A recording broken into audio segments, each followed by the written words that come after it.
আসসালামু আলাইকুম দর্শক, স্বাগত জানাচ্ছি আরটিভি রাতের সংবাদে। আপনাদের সঙ্গে রয়েছি আমি আফসানা সুরাইয়া। আগামী 12ই ফেব্রুয়ারি অনুষ্ঠিত হবে ত্রয়োদশ জাতীয় সংসদ নির্বাচন। একই দিন হবে জুলাই জাতীয় সনদ বাস্তবায়নে গণভোট। সন্ধ্যায় জাতির উদ্দেশ্যে দেয়া ভাষণে নির্বাচনের তফসিল ঘোষণা করেছেন প্রধান নির্বাচন কমিশনার এএমএম নাসির উদ্দিন। এ সময় তিনি জানান, স্বচ্ছতা, নিরপেক্ষতা ও দৃঢ়তার সঙ্গে দায়িত্ব পালনে নির্বাচন কমিশন বদ্ধপরিকর। বিস্তারিত নাজমুল হুদার রিপোর্টে। সংসদ নির্বাচন এবং অপেক্ষার প্রহর শেষ, অবশেষে ভোটের ট্রেনে উঠল দেশ। জনগণের প্রতিনিধিত্বশীল মালিকানা প্রতিষ্ঠার একমাত্র পথ হচ্ছে নির্বাচন।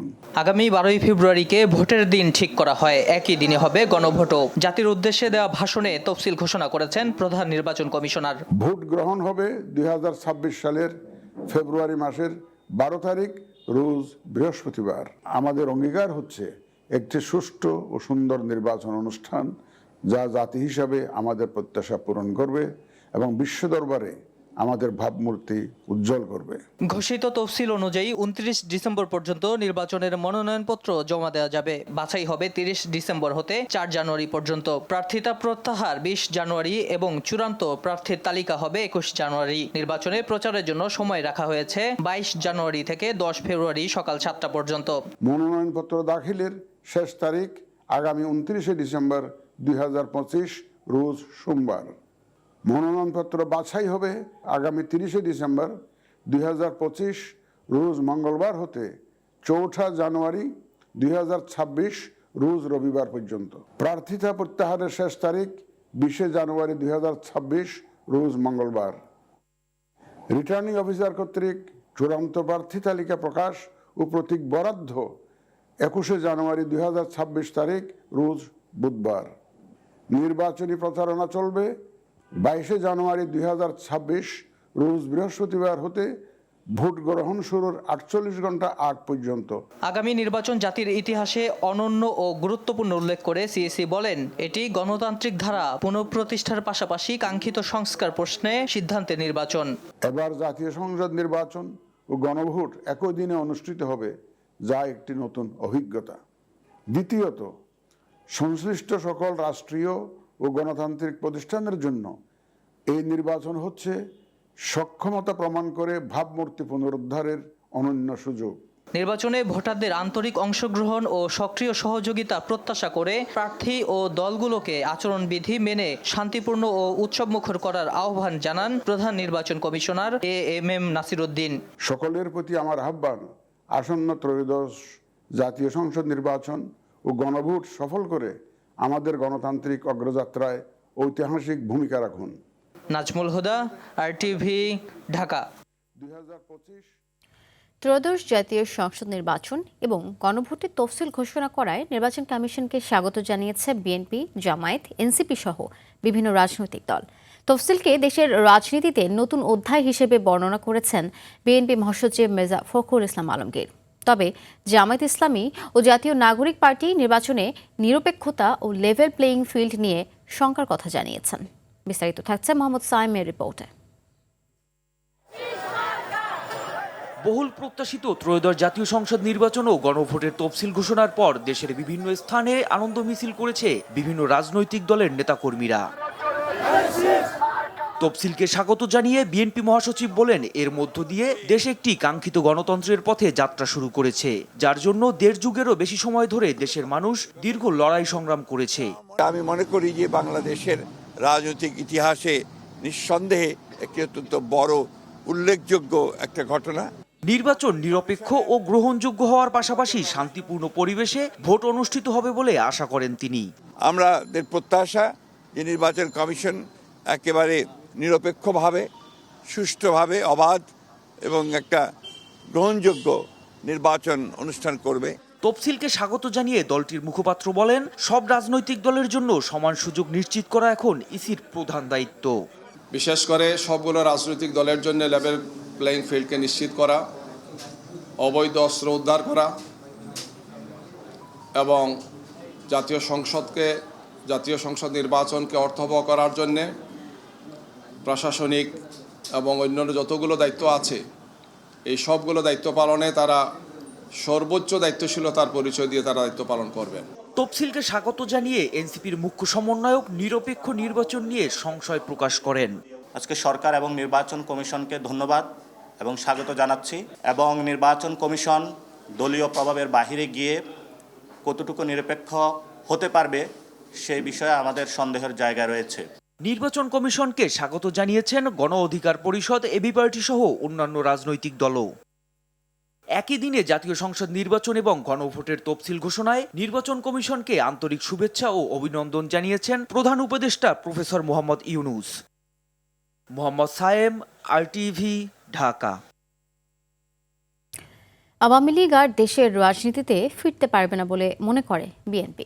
জনগণ তাদের নির্বাচনে অংশ নিতে দিবে না বলেই মনে করেন দলটির স্থায়ী কমিটির সদস্য সালাউদ্দিন আহমদ। প্রশ্ন রাখেন, যাদের ডিএনএতে গণতন্ত্র নেই তারা কিভাবে দেশে ফিরে নির্বাচনে অংশ নেবে? খুব তাড়াতাড়ি জোটের আসন বন্টন হবে বলেও মনে করেন তিনি।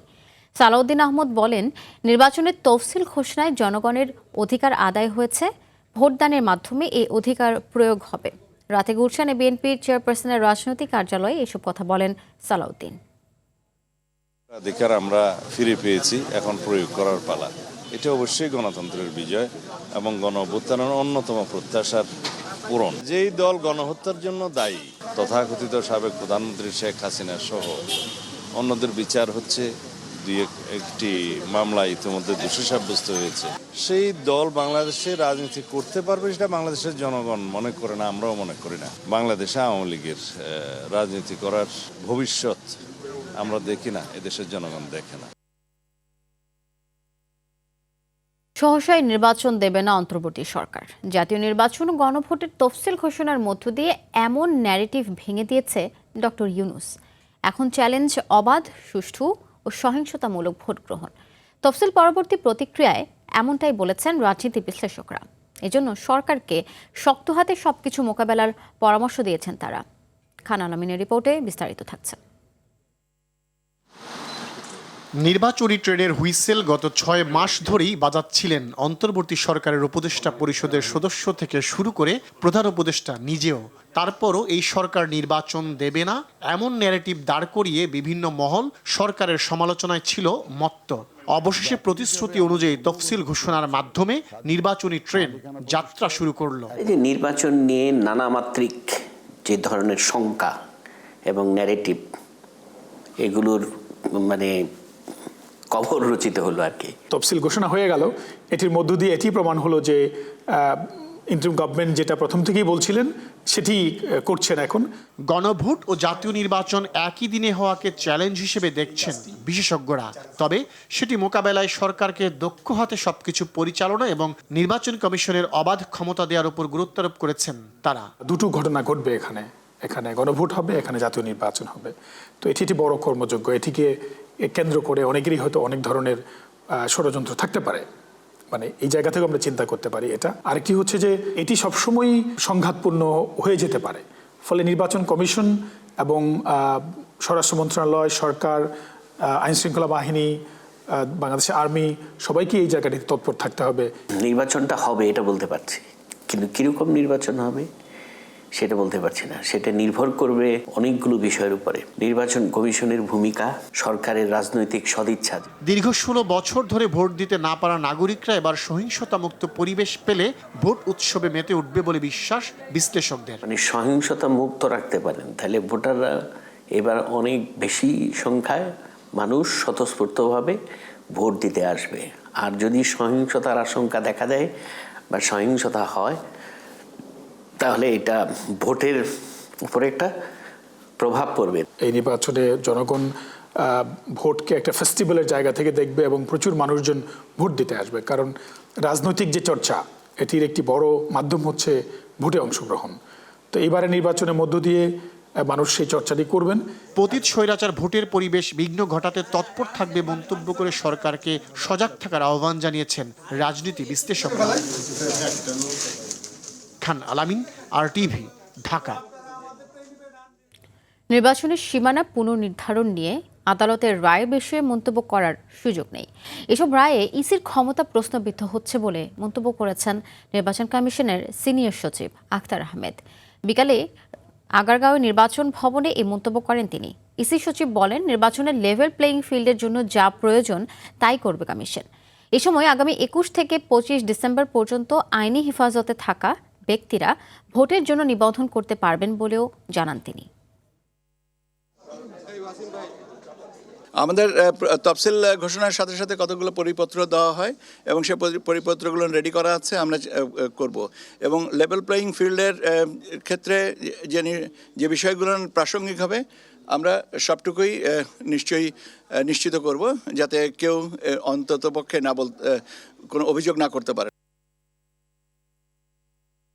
তফসিল ঘোষণার পর কোনো ধরনের দাবি দাওয়া কিংবা আন্দোলন নিয়ে রাস্তায় নামলে কঠোরভাবে দমন করা হবে বলে জানিয়েছেন প্রধান উপদেষ্টার প্রেস সচিব শফিকুল আলম। বিকেলে রাজধানীর ফরেন সার্ভিস একাডেমিতে এক ব্রিফিংয়ে তিনি একথা জানান। শফিকুল আলম বলেন, একটি ভালো নির্বাচনের জন্য প্রস্তুতি নিচ্ছে পুরো দেশ। এ বিষয়ে আরও জানাচ্ছেন শাকিলা করিম। অন্তর্বর্তী সরকার দায়িত্ব নেওয়ার পর থেকেই একের পর এক দাবি নিয়ে রাজধানীতে আন্দোলনে নামে বিভিন্ন মহল। এতে তীব্র যানজটের পাশাপাশি চরম দুর্ভোগ পোহাতে হয় নগরবাসীকে। নির্বাচনের তফসিল ঘোষণা হয়ে যাওয়ায় রাজনৈতিক দল ও প্রার্থীদের মিছিল ও সমাবেশ বেড়ে যাবে বহুগুণে। এ অবস্থায় রাজপথে জনদুর্ভোগ কমাতে নির্বাচনী কার্যক্রমের বাইরে অন্য কিছু চাইছে সরকার। যে কোনো বেআইনি, যে কোনো আনলফুল ইলিগাল আন্দোলন এটা কঠোর হস্তে দমন করা হবে। গত 16 মাসে 2000টা আন্দোলন হয়েছে। ইন্টারিম গভর্নমেন্টের একটা ডিসিশন ছিল যে এগুলোকে পিসফুলি এই প্রোটেস্টগুলোকে মোকাবেলা করা। 2 ছাত্র উপদেষ্টা পদত্যাগ করলেও নতুন কেউ যোগ হবে না বলে জানান প্রেস সচিব। আমরা আজকে ক্যাবিনেট অলসো ডিসিশন নিয়েছে। তবে অনলাইন ও এআই ভিত্তিক জালিয়াতি ঠেকাতে নতুন আইন করার কথাও ভাবছে সরকার। বড় জালিয়াত চক্র অনেক মানুষকে ঠকাচ্ছেন, ঠকিয়ে দেখা যাচ্ছে তারা ভিসাও জালিয়াতি করছেন। তো এটার ফলে যেটা হচ্ছে যে অনেক দেশে আমাদের নাগরিকরা হ্যারাসমেন্টের শিকার হচ্ছেন, তাদের ভিসা প্রসেসে সমস্যা হচ্ছে। তো এইটাকে জালিয়াতকে কিভাবে, জালিয়াত চক্রকে বা জালিয়াতকে কিভাবে রোধ করা যায় সে বিষয়ে আজকে চিফ অ্যাডভাইজার সুস্পষ্ট নির্দেশ দিয়েছেন যে যাতে এটার উপরে একটা সেপারেট ল করা। প্রেস সচিব জানান, রমজানকে সামনে রেখে খেজুরের ওপর 15% ট্যাক্স কমানোর সিদ্ধান্ত নিয়েছে সরকার। একই সঙ্গে মেট্রো রেলের ক্ষেত্রে আরোপিত ট্যাক্সও প্রত্যাহার করা হয়েছে। এছাড়া মাইলস্টোনে বিমান দুর্ঘটনায় শহীদ 36 পরিবারকে 20 লাখ টাকা করে সহায়তা দেওয়ার সিদ্ধান্ত নেওয়া হয়েছে বলেও জানান প্রধান উপদেষ্টার প্রেস সচিব শফিকুল আলম। শাকিলা করিম, RTV, ঢাকা। আসন্ন ত্রয়োদশ জাতীয় সংসদ নির্বাচনে জোটের প্রার্থীকে নিজ দলের প্রতীকেই ভোট করতে হবে বলে রায় দিয়েছেন হাইকোর্ট। এই সংক্রান্ত রুলের শুনানিতে সন্ধ্যায় হাইকোর্টের সংশ্লিষ্ট বেঞ্চ এ রায় ঘোষণা করেন। ফলে নির্বাচনী জোট গঠনের পরও প্রতিটি দলকে নিজ দলীয় প্রতীকে ভোটে অংশ নিতে হবে। এর আগে গত 3 নভেম্বর নিবন্ধিত দল জোট করলেও নিজ দলের প্রতীকে ভোট করার বিধান রেখেই গণপ্রতিনিধিত্ব আদেশ সংশোধন অধ্যাদেশ 2025 জারি করে সরকার।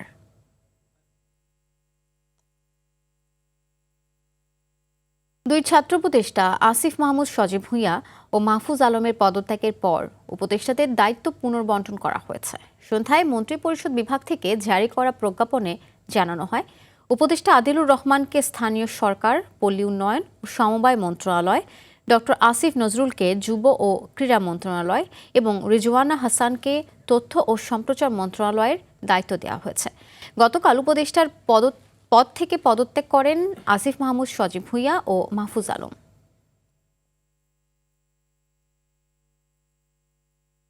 গণতন্ত্র পুনঃপ্রতিষ্ঠিত না হলে দেশের অস্তিত্ব ও সার্বভৌমত্ব হুমকির মুখে পড়বে বলে শঙ্কা জানিয়েছেন বিএনপির ভারপ্রাপ্ত চেয়ারম্যান তারেক রহমান।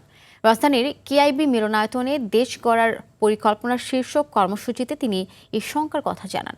নিজেদের দুঃখ কষ্ট ভুলে মানুষের চাওয়া পাওয়া হৃদয় দিয়ে অনুধাবন করতে নেতাকর্মীদের প্রতি আহ্বান জানান তারেক রহমান।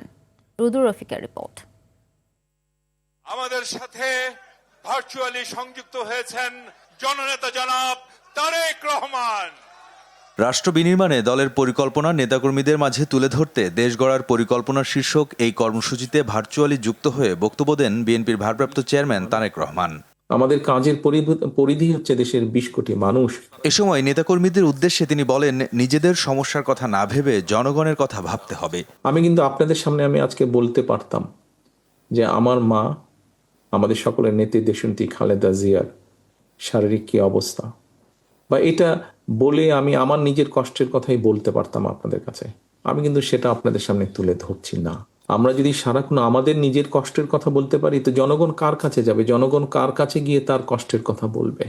জনগণের প্রতিনিধিত্ব করতে হবে। জনগণ যাতে আস্থা রাখতে পারে আমাদের উপরে, আমাদেরকে সেভাবে নিজেদেরকে গড়ে তুলতে হবে। দেশ ও জাতির কথা বিবেচনা করে ব্যক্তি স্বার্থ বিসর্জন দেওয়ার আহ্বান জানান তারেক রহমান। কে কয়বার ক্ষমতায় থাকবে আর কাকে কিভাবে আমরা সাইজ করব, রাজনীতির ভাষায় বললাম, এটি যদি আমরা চিন্তা করতে থাকি তাহলে তো হবে না। আপনাকে তো দেশ নিয়ে পরিকল্পনা করতে হবে। আগামী নির্বাচন কোনো সাধারণ নির্বাচন নয় বলেও সতর্ক করেন তিনি। যত সহজ ভাবছে অ্যাকচুয়ালি নির্বাচনটি তত সহজ নয়। সামনে এই দেশের অস্তিত্ব, সার্বভৌমত্ব হুমকির সম্মুখীন হবে এবং এটা একমাত্র বাঁচাতে পারে গণতন্ত্র। সেই গণতন্ত্রের ভিত্তিকে মজবুত করতে পারেন আপনারা, বাংলাদেশ জাতীয়তাবাদী দলের প্রত্যেকটি মানুষ। যুদ্ধবিধ্বস্ত একটি দেশ গড়তে যেভাবে কষ্ট করতে হয় সেভাবে নেতাকর্মীদের কাজ করার আহ্বান জানান তারেক রহমান। ইনশাল্লাহ আপনারাই পারবেন আগামী দিনের যে ষড়যন্ত্র আছে সেটিকেও মোকাবেলা করতে। রুদ্র রফিক, RTV, ঢাকা। কিডনির কার্যক্ষমতা বন্ধ হয়ে যাওয়ায় বিএনপি চেয়ারপারসন বেগম খালেদা জিয়ার ডায়ালাইসিস শুরু করা হয়েছে। এখনও নিয়মিত ডায়ালাইসিস দিতে হচ্ছে বলে জানিয়েছেন মেডিকেল বোর্ড। সন্ধ্যায় গণমাধ্যমের পাঠানো বিজ্ঞপ্তিতে বোর্ডের প্রফেসর ডাক্তার শাহাবুদ্দিন তালুকদার এ তথ্য জানান। বিজ্ঞপ্তিতে বলা হয়, দেশি বিদেশি বিশেষজ্ঞ চিকিৎসকদের সমন্বয়ে গঠিত মেডিকেল বোর্ড প্রতিদিন বেগম খালেদা জিয়ার শারীরিক অবস্থা নিবিড়ভাবে পর্যবেক্ষণ করে চিকিৎসা দিয়ে আসছেন। তাই কোনো অনুমান বা ভুল তথ্য প্রচার না করে মেডিকেল বোর্ডের প্রতি আস্থা রাখতে বিজ্ঞপ্তিতে আহ্বান জানানো হয়।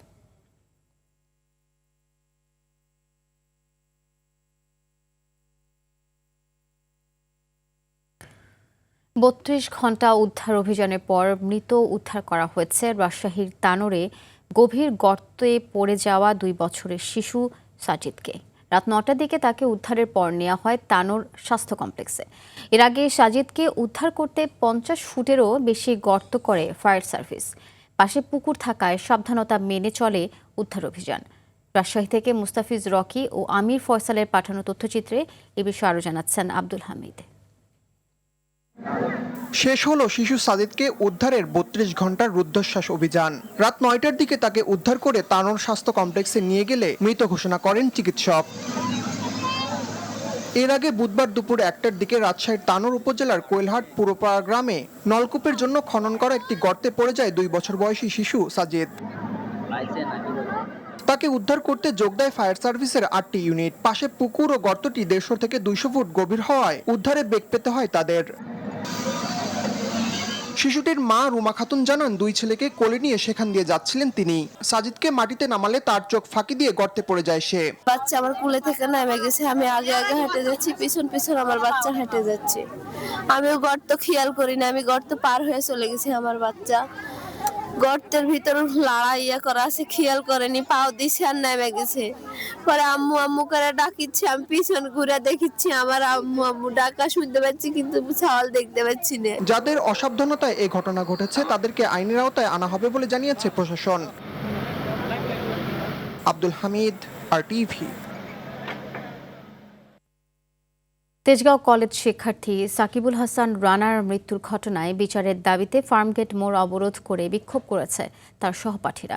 বৃহস্পতিবার সকাল 10:30টার দিকে এই অবরোধ কর্মসূচি শুরু হয়। এতে আশপাশের এলাকায় তীব্র যানজটের সৃষ্টি হয়। পরে পুলিশের আশ্বাসে 12:30টার দিকে তা প্রত্যাহার করে নেয় আন্দোলনকারীরা। এ সময় মাদক ও সন্ত্রাসমুক্ত নিরাপদ ছাত্রাবাস সহ একাধিক দাবি জানায় তারা। নিহত সাকিবুল হাসান কলেজটির দ্বাদশ শ্রেণীর বিজ্ঞান বিভাগের শিক্ষার্থী। বুধবার দুপুরে মগবাজারের একটি বেসরকারি হাসপাতালে ICUতে চিকিৎসাধীন অবস্থায় রানার মৃত্যু হয়।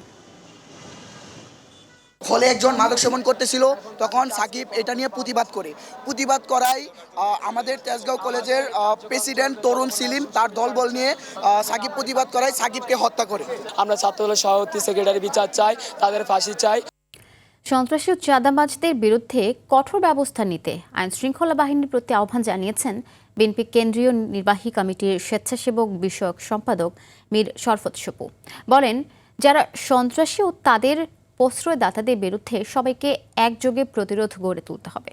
দুপুরে মুন্সিগঞ্জের শ্রীনগরে সন্ত্রাসী কার্যকলাপের বিরুদ্ধে বিএনপি প্রতিবাদ সমাবেশ শেষে সাংবাদিকদের এসব কথা বলেন তিনি।